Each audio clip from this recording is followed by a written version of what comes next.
Welcome to another GT eForms demonstration. This video will focus on the petition to late add or late drop a course at Los Rios Community College. Let's start first with the petition to late add a course. This will demonstrate how, via the Student Center at Los Rios, students can petition to enroll in a new course after the last enroll date has already passed, but they've already attended this class. Let's jump into the form. Students access the forms via the eForms and Petitions tile.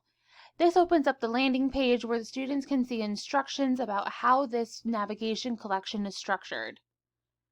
The late add, late drop forms are in the Admissions and Records folder. The student clicks on the link to start the form, and the form is populated with their student ID and name. Next, they get some information about how to make the selections on the form, starting first with the college in which they would like to add the class. After choosing the term in which they want to select a new class, the "Which course would you like to add" prompt then dynamically shows all of the courses within that college and semester. And then once the course is chosen, then they can choose the section number in which they want to add. Finally, they're asked for a justification as to why they are adding this class late, and then they can submit the form. Notice here how the delivered comments field is hidden.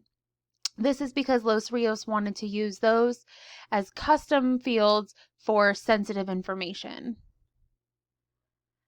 Routed emails then get sent to the approvers, and the approvers can then use the pending approvals tile to review this request.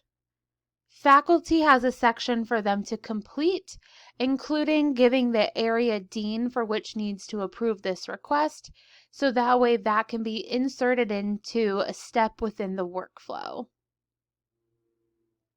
Los Rios uses the revision comments section to give comments back to the student if the form is recycled, which is then put into an email template, so they don't have to use that delivered comments field, which again is hidden for the students to only have sensitive information written between staff.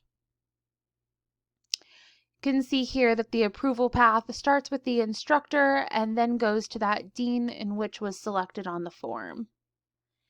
Finally, as the dean approver, they can go in and review the request. All of the fields appear as read-only except for that revisions comments in case the dean needs to recycle the form back. Then all of the approvals have been made, and admissions and record staff will then go and upload this request into the system. Now let's take a look at the petition to late drop a course. This form enables students to petition to drop a course after the deadline and request a no notation, a W, MW, or EW notation, depending on the circumstances of the drop request. Again, students access through the Student eForms and Petitions tile, and under the Admissions and Records folder can select Late Drop.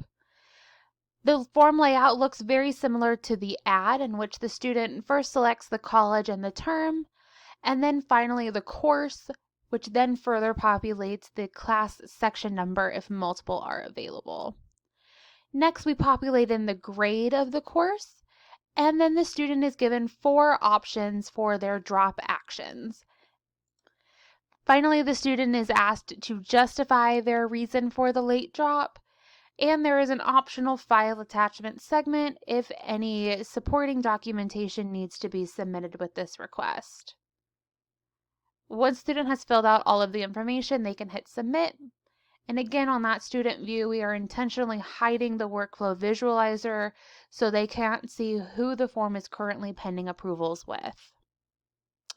Here we see the instructor view where they can come in and review the request sent by the student and make any comments if needed to recycle and go back to the student for changes. Make sure to check out some of the other videos of the Campus Solutions, eForms, and petitions that Los Rios created for their students. If you have any questions, please let us know. Thanks for watching the video.